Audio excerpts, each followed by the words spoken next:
Assalamualaikum warahmatullahi wabarakatuh.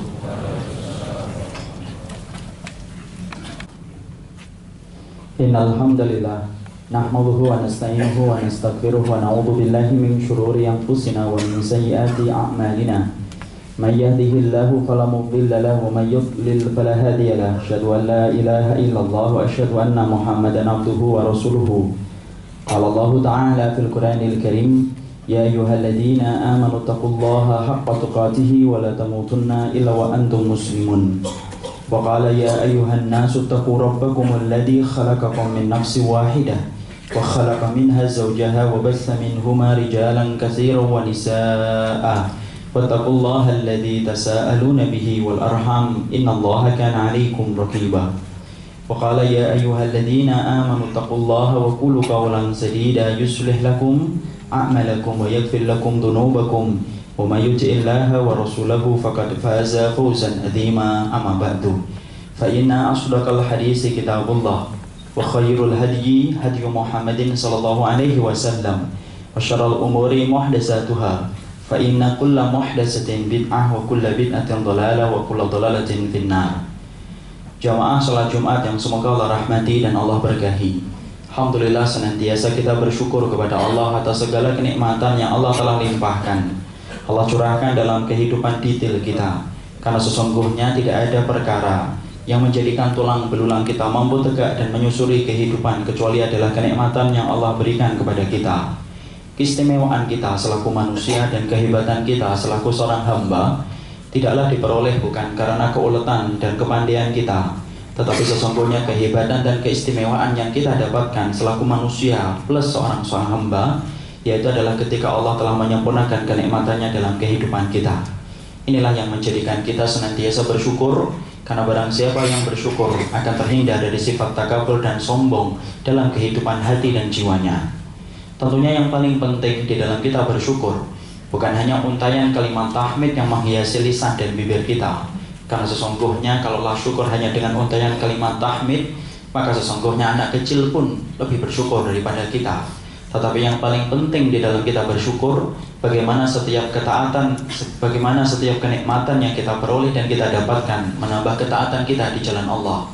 Siapapun yang ditambahkan oleh Allah 1 inci kenikmatan, maka dia harus bertambah 1 inci ketaatan. Karena sesungguhnya para ulama menjelaskan kullu nikmatin la tuqarribu minallahi fahiya baliyatun. Ketika para ulama menjelaskan setiap kenikmatan yang tidak menambah ketaatan kita di jalan Allah, maka kenikmatan itu akan berubah menjadi musibah. Dan tentunya inilah yang menjadikan kita setiap bertambah kenikmatan yang kita kejar dan kita rukuk dalam kehidupan, maka kita harus membayarnya dengan harga yang paling pantas. Dan tidak ada harga yang paling pantas dari setiap kenikmatan yang kita rukuk kecuali adalah ketaatan dan ibadah kita yang bertambah. Manusia harus senantiasa diingatkan untuk bersyukur, karena pada hakikatnya manusia itu dikatakan oleh Hasan al-Basri, haya'uddul masaib wa yansani marabbihi. Hasan al-Basri rahimahullah ta'ala pernah ditanya, manusia itu sifat dasarnya apa? Beliau kemudian mengatakan, ya'uddul masaib. Manusia itu suka menghitung-hitung setiap ujian dan musibah. Mereka ini akuntan paling handal kalau menghitung ujian dan musibah. Wa yansani marabbihi. Tetapi ironisnya mereka amnesia, pelupa terhadap besarnya kenikmatan yang Allah telah berikan. Inilah yang menjadikan kita mengerti kenapa kita senantiasa mengingatkan di dalam kesyukuran, karena sesungguhnya manusia adalah amnesia kalau sudah mengingat tentang kenikmatan Allah, tetapi akuntan paling handal kalau sudah menghitung ujian dan musibah. Salawat dan salam marilah kita sampaikan kepada Rasulullah SAW, seorang Nabi dan seorang Rasul yang telah dipilih hati dan jiwanya oleh Allah menjadi orang yang paling Allah kasihi. Tentunya kita mencintai Nabi bukan hanya mengikrarkan dengan lisan, tetapi hakikat kita mencintai Rasulullah SAW adalah bagaimana mengikuti, karena cinta bukan bahasa lisan. Karena sesungguhnya cintamu kepada Rasulmu adalah ketika engkau mengikuti apa yang telah dicontohkan oleh Rasulullah SAW. Tidak lupa sang khatib sebagai hamba yang fakir mengingatkan diri ini dan mengingatkan semuanya. Sesungguhnya tidak ada persiapan yang paling mulia, bukan persiapan dinar dan bukan persiapan rupiah, tetapi tidak ada persiapan yang paling mulia kecuali adalah kita mempersiapkan perkara yang akan mendatangkan manfaat ketika tidak bermanfaat harta dan tidak bermanfaat anak-anak yang kita miliki, kecuali adalah orang yang membawa perhiasan, yaitu iman dan kesalihan. Karena sesungguhnya Allah berfirman di atas arsy-Nya, yauma la yanfa'u malun wala banun illa man atallahi biqalbin salim. Tidak akan datang satu hari tidak bermanfaat harta dan anak-anak yang kita miliki kecuali orang yang datang membawa hati yang salim. Hati yang salim dijelaskan oleh para mufassirun, hati yang bersih dari kesyirikan, hati yang bersih dari kekufuran, hati yang bersih dari perkara-perkara yang Allah murkai dan Allah benci. Itulah perhiasan yang hakikatnya kita bawa dalam kehidupan dunia, kita simpan dalam kehidupan barzah, dan menyelamatkan kita ketika kita ditimbang oleh Allah Subhanahu wa Ta'ala. Jamaah salat Jumat yang semoga Allah rahmati dan Allah berkahi, banyak perkara di dalam kehidupan kita itu serupa tetapi hakikatnya tak sama. Di antara perkara-perkara yang serupa tetapi hakikatnya tak sama, sebagaimana kalau kita melihat ada anak dilahirkan dalam keadaan kembar identik. Mungkin serupa tetapi hakikatnya tak sama. Walaupun mereka kembar identik, tentunya mereka membawa perbedaan karakter yang masing-masing tidak bisa disamakan persis. Karena walaupun mereka kembar, mereka membawa perbedaan. Sama pula sesuatu yang sama dan serupa tetapi hakikatnya tak sama, yaitu adalah ketika kita membeli barang antara yang asli dengan yang kualitas satu yang biasa kita sebut dengan KB. Biasanya secara selintas sama tetapi hakikatnya tak sama. Karena sesungguhnya banyak perkara di dunia yang serupa tetapi hakikatnya tak sama. Dalam kesempatan kali ini kita pun akan membicarakan sesuatu yang sifatnya sama tetapi hakikatnya sesuatu yang serupa tetapi hakikatnya tak sama, yaitu adalah ketika kita sering menyebut kata dunia dan menyebut kata rezeki. Kita selalu ketukar-tukar menyebut kata dunia mewakili rezeki, mengatakan kata rezeki mewakili dunia. Padahal kalau kita perhatikan secara lebih jeli di dalam lembaran ayat dan di dalam lembaran hadis, maka kita akan mendapati penjelasan para ulama, sesungguhnya dunia itu berbeda dengan rezeki. Inilah yang menjadikan kita mengerti, bertaaruf dengan dunia, apa itu bedanya dengan rezeki, supaya kita tidak salah ketika kita mendapatkan dunia dan tidak salah ketika kita mendapatkan rezeki. Maka sesungguhnya kita menyebutkan dulu kenapa dunia itu disebut dengan dunia. Kita ini menjadi pelakon kehidupan dunia. Ini pelakon, saya, bapak dan semuanya ini adalah pelakon kehidupan. Kalau pelakon kita harus mengerti panggung kita adalah panggung kehidupan. Kenapa panggung kita dinamakan dunia? Kita harus paham. Karena sesungguhnya setiap kata yang Allah pilihkan dalam bahasa Arab itu memuat makna. Para ulama lalu menerangkan, tidaklah kehidupan ini disebut dengan dunia kecuali karena 3 akar kata. Yang pertama, qaribatul ajal. Disebutnya panggung kita adalah dunia. Pertama, karena sesungguhnya qaribah, dia itu dekat, singkat. Begitu singkatnya dan begitu cepatnya Allah memberikan kehidupan kepada kita. Mari kita bayangkan, kita kemarin baru saja menyelesaikan SD. Hari ini kita sudah membayar anak-anak kita yang akan beranjak menuju SMP. Kita baru saja kemarin menyelesaikan SMA. Tiba-tiba kita sudah sadar, hari ini kita akan membayar anak kita ketika akan masuk kuliah dan mereka berkata, universitas mana bah yang harus aku masuki? Karena ternyata di situ kita paham, Allah itu mengibaratkan dengan kata dunia. Kenapa Allah katakan panggung kita ini adalah dunia? Karena cepatnya dan pendeknya kehidupan yang kita lewati dalam panggung kehidupan ini. Makanya orang-orang ketika mereka dibangkitkan di dalam alam mahsyarnya, dihadapkan kepada neraka, barulah mereka terhenyak.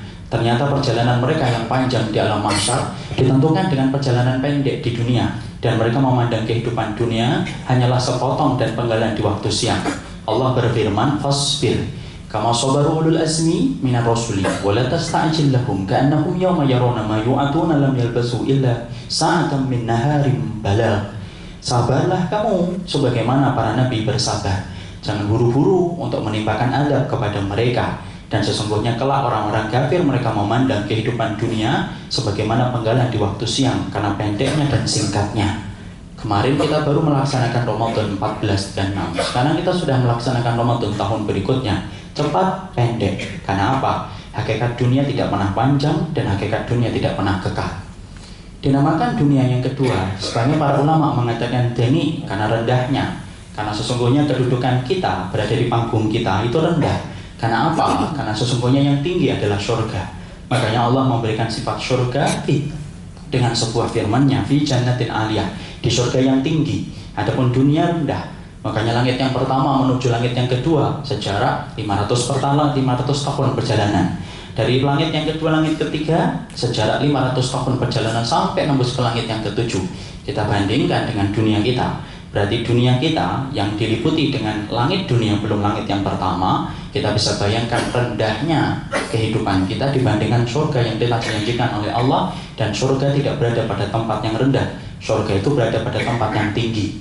Makanya Allah ketika memberikan hukuman kepada Nabi Adam dengan sebuah kata, kami turunkan, dan turun itu tidak akan dipahami maknanya kecuali dari atas turun ke bawah. Yang ketiga dinamakan dunia itu kenapa? Lidana'ah. Karena sesungguhnya dana'ah itu wasikhatun wa najisatun. Sesungguhnya yang kotor dan najis itu adalah kotoran, itu adalah dunia. Bapak, saya ketika kemudian ngelewatin sampah, kemudian tercium bau yang menyengat, secara bahasa sah untuk mengatakan itu dunia. Kenapa? Karena yang kotor dan najis itu disebut dana'ah. Dan dana'ah itu merupakan akar kata dari kata dunia.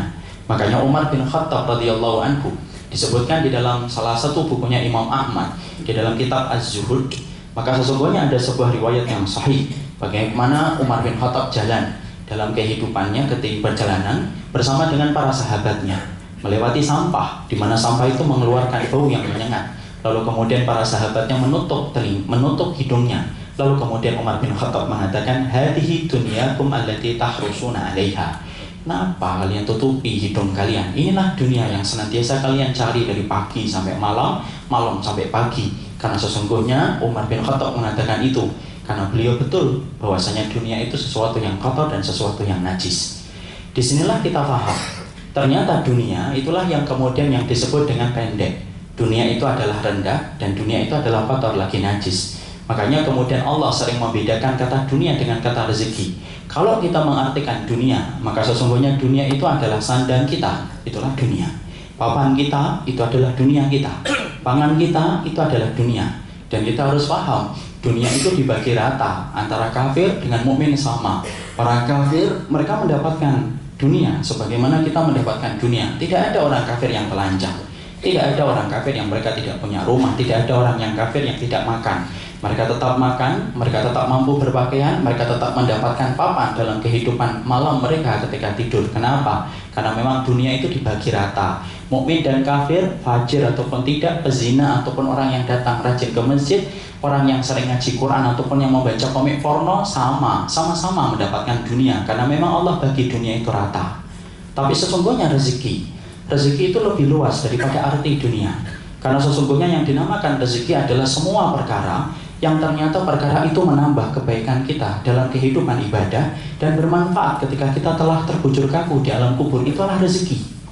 Maka sesungguhnya sebagaimana yang dikatakan oleh Nabi Musa alaihi salam ketika beliau berdoa dalam salah satu untayan doa yang beliau yang indah yang diriwayatkan secara sahih oleh Imam Bukhari. Maka kemudian doanya Nabi Musa, tahukah kita? Beliau berdoa, Rabbi zidni ilma warzuqni fahma. Ya Allah, tambahkanlah untukku dunia, tambahkanlah untukku ilmu, warzuqni fahma, berikanlah rezeki kepadaku kefahaman ilmu sebagaimana yang engkau ridhoi dan engkau cintai. Di sini Nabi Musa minta tambahan rezeki, tapi rezeki yang diminta oleh Nabi Musa bukan sandang, bukan pula papan, bukan pula pangan, tetapi yang diminta oleh Nabi Musa adalah warzuqni fahma, berikanlah kepadaku itu kefahaman ilmu.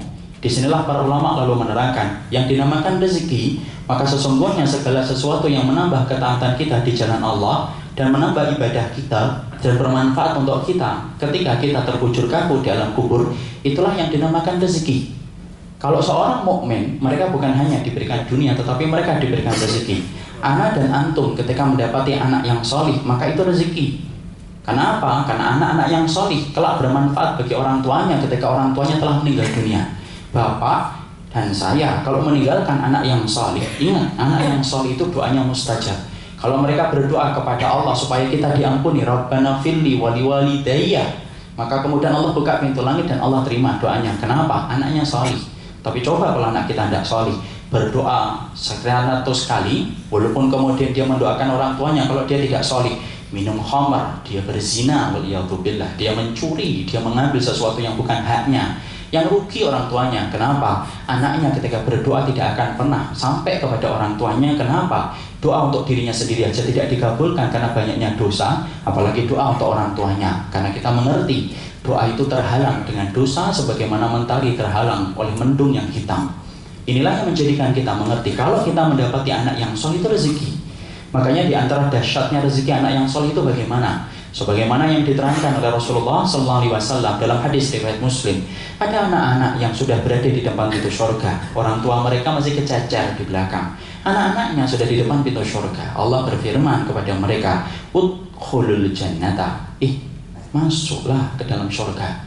Lalu kemudian anak-anak itu ketika akan masuk ke dalam surga, tinggal beberapa langkah masuk ke dalam surga karena sudah mendapatkan hisab, dan hisabnya ringan karena kesolihannya. Maka sekali tinggal selangkah masuk ke dalam surga, ternyata dia tidak mendapati ada bapak dan ibunya di dalam surga. Lalu kemudian anak-anak itu berkata, yang soleh lan nadkhulal jannata hatta ya'tiya abauna wa ummahatuna. Ya Allah, kami tidak mau masuk surga ya Allah, sampai kami melihat orang tua kami dulu. Maka kemudian datangkanlah orang tua kami dulu ya Allah sebelum kami memasuki surga. Kemudian Allah mengulang kembali pernyataannya dan perintahnya, udkhulul jannata. Mau kalian itu masuk ke dalam surga. Kembali anak-anak itu berkata, lan nadkhulal jannata hatta ya'tiya abauna wa ummahatuna. Ya Allah, kami tidak mau masuk surga ya Allah sampai kami melihat orang tua kami dulu di depan kami. Kemudian Allah berfirman, mali arahum. Kenapa sih orang tua kalian itu? Orang tua kalian masih mempertanggungjawabkan hisab yang panjang atas perbuatan yang mereka lakukan dan mereka kerjakan. Anak-anak mereka meminta-minta terus. Mereka memohon syafaat diberikan kepada orang tua mereka yang masih dihisab dengan hisab yang panjang. Karena anak yang solih, ternyata Pak, kalau saya dan Bapak kejajar di belakang, anak-anak kita yang solih yang akan menunggu kita di depan pintu surga. Allah ringankan hisab orang tua mereka, lalu kemudian Allah segerakan pertemukan orang tua mereka kepada anak-anak mereka yang memohonkan syafaat untuk orang tua mereka. Ketemu di depan pintu surga. Sudah ketemu di depan pintu surga, Allah berfirman, udkhulul jannata antum wa abaukum. Nih loh orang tuamu, ayo masuk ke dalam surga bareng-bareng dengan kemudian orang tua kalian. Barulah anak-anak yang soleh itu masuk ke dalam surga bareng-bareng dengan orang tuanya, dan orang tuanya mendapatkan syafaat dari anak mereka yang soleh. Ini loh rezeki. Jadi sesungguhnya rezeki itu adalah sesuatu yang masih bisa bermanfaat sampai kita mati. Beda dengan dunia. Bapak kalau dapat dunia, berapapun Bapak meraupnya, halal ataupun haram sekalipun, maka sesungguhnya tidak akan pernah kita bawa. Bapak menutup mata, terbujur kaku di dalam kuburnya, tidak ada mobil yang akan kita bawa, tidak ada motor yang akan kita bawa, tidak ada makanan satu roti pun dan satu butir nasi pun yang akan kita bawa. Kenapa? Dunia itu sementara. Ketika kita mati, dunia pasti kita tinggalkan. Beda dengan rezeki. Rezeki itu apabila kita mati, maka rezeki itu masih bermanfaat dalam kehidupan kita walaupun terbujur kaku. Teman yang solih itu juga rezeki. Karena sesungguhnya ketika kita mendapatkan teman yang solih, Bapak tahu, jamaah harus mengerti, di antara perkara yang bisa memberikan syafaat itu bukan hanya Nabi. Anak yang solih memberikan syafaat, teman-teman kita yang solih pun akan memberikan syafaat kepada temannya. Makanya dalam satu riwayat yang sahih, orang-orang yang sudah berada di surga bertanya ketika mereka melihat kanan, melihat kiri, tidak menjumpai teman-teman mereka yang dulunya bersama mereka. Kemudian mereka bertanya kepada Rabb mereka, aina haula yusolli mana wa yasumuna mana wa ya'maluna ma'ana. Ya Allah, mana teman kami yang dulunya sholat sama kami, puasa sama kami, beramal soleh bersama kami? Lalu kemudian Allah mengatakan dalam bahasa singkatnya, saya singkatkan, yaitu adalah mereka berada di dalam neraka. Lalu kemudian teman-teman yang soleh diberikan oleh Allah syafaat untuk memberikan syafaat kepada teman-teman mereka yang berada di dalam neraka. Turun mereka ke dalam neraka, mengeluarkan teman-teman mereka yang dulunya bersama dalam sholat, bersama dalam puasa, bersama dalam sedekah, dan teman-teman itu dikeluarkan dari neraka karena syafaat teman yang soleh. Itulah rezeki. Inilah yang menjadikan kita seorang mukmin, bukanlah orang yang hanya ingin mencari dunia dan dunia. Masya Allah, kalaupun kita meraup dunia Pak, ketika kita meninggal dunia, pasti kita tinggalkan dan dibagi dunia kita kepada ahli waris kita. Tapi ironisnya, kita yang dihisap atas apa yang dibagi kepada keturunan kita. Tapi kalau rezeki, dia akan bermanfaat terus dalam kehidupan kelak ketika kita terbujur kaku di alam kuburnya. Makanya Allah mengatakan dalam surat At-Talaq ayat yang ke-11, wa may yu'min billahi wa ya'mal shalihan yudkhilhu jannatin tajri min tahtiha al-anharu khalidina fiha abada qad ahsanallahu lahu rizqa. Maka Allah kemudian berfirman, barang siapa yang beriman kepada Allah wa ya'mal salihah, dia beramal salih dengan amalan salih yang memasukkan mereka ke dalam surga, kekal mereka di dalam surga, mengalir di bawahnya itu sungai-sungai yang indah. Allah menutup surat At-Talaq ayat yang ke-11 dengan perkataan yang indah, qad ahsanallahu lahu rizqa. Itulah rezeki terbaik yang Allah berikan kepada mereka sampai mereka beriman, sampai mereka beramal salih, sampai mereka dimasukkan ke surga. Inilah yang menjadikan kita, tolong jangan kemudian samakan dunia dengan rezeki. Kita hidup pada zaman materialistik, semuanya diukur dengan dunia, sampai apapun dibeli dengan dunia, sampai perkara detail pun dibagi dengan dunia. Masya Allah, sungguh orang mukmin adalah orang yang tidak mencari dunia. Orang mukmin adalah orang yang mencari rezeki, karena sesungguhnya rezeki lebih dahsyat daripada dunia.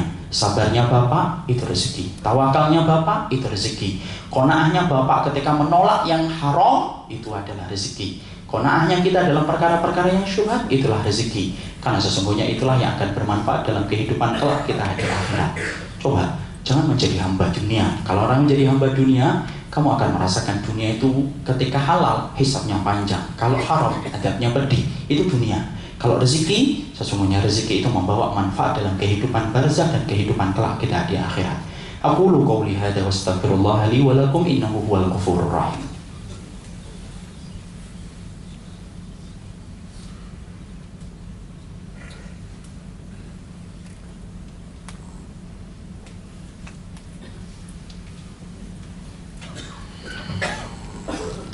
Innal hamdalillah wassalatu wassalamu ala Rasulillah wa ala alihi wa sahbihi wa man tabi'ahum bi ihsan ila yaumil qiyamah. Pada khutbah yang kedua, ada sebuah riwayat yang terjadi pada kehidupan Rasulullah bersama para sahabat. Usai dalam peperangan, Rasulullah sallallahu alaihi wasallam membagikan ghanimah. Ada yang menarik dalam pembagian ghanimah saat itu, yaitu adalah ketika para mu'allaf, siapa orang-orang yang baru pertama kali masuk Islam, diberikan oleh Allah, diberikan oleh Nabi dengan ghanimah yang lebih besar daripada sahabat-sahabat senior yang sudah lama masuk Islam dan telah memberikan pengorbanan besar kepada Rasulullah dan kepada Allah Subhanahu wa taala. Ghanimah orang yang baru masuk Islam itu lebih banyak daripada ghanimah sahabat-sahabat yang senior. Sahabat-sahabat yang senior yang sudah lama ini kemudian berkata, "Ya Rasulullah, kenapa engkau berikan ghanimah mereka lebih besar? Padahal kami juga berjuang dari dulu bersama engkau ya Rasulullah." Rasulullah diam. Ketika kemudian satu persatu rombongan pada pulang, mu'alaf itu pulang dengan membawa ghanimah mereka yang banyak, kuda, unta, pedang, dan lain sebagainya. Kemudian para sahabat-sahabat yang memang menjadi teman dekatnya Rasulullah bersama Nabi, lalu Nabi berkata, lihat, mereka pulang membawa unta, mereka pulang membawa kuda, mereka pulang membawa tameng, mereka pulang membawa pedang, mereka pulang membawa dunia. Tapi kalian pulang membawa diriku di antara kalian. Mana yang lebih berharga untuk kalian? Para sahabat mencucurkan air mata dan tahu, dan kemudian mereka paham sesungguhnya keberadaan mereka bersama Rasulullah itulah rezeki yang paling besar, lebih daripada perkara dunia dan seisinya. Inilah yang menjadikan kita, mari kemudian kita bukan hanya menjadi pencari dunia, karena sesungguhnya pencari dunia tidak akan lepas dari kebingungan, mencari dunia tidak akan pernah lepas dari rasa stres, mencari dunia yang berlebihan tidak akan pernah dipecah-pecah urusannya kecuali dipecah-pecah oleh Allah Subhanahu wa taala. Tapi orang yang mencari rezeki, Allah akan tenangkan hatinya. Apapun yang datang dalam kehidupannya menjadi perkara untuk menunjang manfaatnya dalam kehidupan dunia dan di akhiratnya. Tidak ada perkataan yang paling indah kecuali Allah tadi mengatakan qad ahsanallahu lahu rizqa. Itulah rezeki yang terbaik yang Allah berikan kepada seorang hamba. Dalam surat Yunus Allah berfirman, "Qul bifadlillahi wa birahmatihi fabidzalika falyafrahu huwa khairum mimma yajma'un." Katakanlah wahai Muhammad, bifadlillahi, keutamaan Allah artinya apa? Iman. Wa birahmatihi, rahmatnya Allah artinya apa sih? Rahmatnya Allah itu kalau kita diberikan amal soleh, kayak kita menghadiri sholat Jumat, menghadiri majelis ilmu, itu rahmatnya Allah. Fabidzalika falyafrahu huwa khairum mimma yajma'un, itu lebih baik daripada semua harta yang dikumpulkan oleh manusia ketika mereka mengumpulkan dunia dan materi. Inilah rezeki. Siapapun yang diberikan oleh Allah iman, diberikan ilmu yang sama dengan ilmu yang diajarkan Nabi, lalu diberikan kekuatan beramal solih, maka itulah rezeki yang terbaik, rezeki yang akan bermanfaat ketika kita terbujur kaku di alam kubur, dan akan bermanfaat ketika tidak berdiri kaku di padang mahsyar. Maka yang memberikan manfaat kepada diriku dan diri antum, satu, rezeki yang kita niatkan dulu dalam kehidupan dunia yang singkat. Innallaha wa malaikatahu yusholluna 'alan nabi ya ayyuhalladzina amanu shollu 'alaihi wa sallimu taslima. Allahumma fir lil muslimina wal muslimat wal mu'minina wal mu'minat wala ya'minhum wal amat. Rabbana la tahmil alaina rabbana wa la tuhammilna ma la taqata lana bih wa'fu anna waghfir lana warhamna anta maulana fansurna 'alal qaumil kafirin. Rabbana dhalamna anfusana wa illam taghfir lana wa tarhamna lanakunanna minal khasirin. Rabbana hab lana min azwajina wa dhurriyyatina qurrata a'yun waj'alna lil muttaqina imama. Rabbana hab lana min azwajina wa dhurriyyatina qurrata a'yun waj'alna lil muttaqina imama. Rabbana hab lana min azwajina wa dhurriyyatina qurrata a'yun waj'alna lil muttaqina imama. Allahumma inna nas'aluka ilman nafi'an wa rizqan thayyiban wa amalan mutaqabbalan. Allahumma inni a'udzubika Allahumma inna na'udzubika min ilmin la yanfa' wa qalbin la yakhsha wa du'ain la yusma' wa nafsin la tashba. Allahumma ansuril mu'minin wal mu'minat fi kulli makan wa fi kulli zaman. Allahumma ahlikil kafarata wal musyrikina a'da'aka a'da'ati. Allahumma mazzik jam'ahum wa zalzil aqdamahum wa alqi fi buyutihim nara wa alqi fi buyutihim nara wa alqi fi buyutihim nara. Rabbana atina fid dunya hasanah wa fil akhirati hasanah wa qina adzabannar. Wa sallallahu ala nabiyyina Muhammad walhamdulillahi rabbil alamin. Wassalamu ala mursalin. Akhirus salam.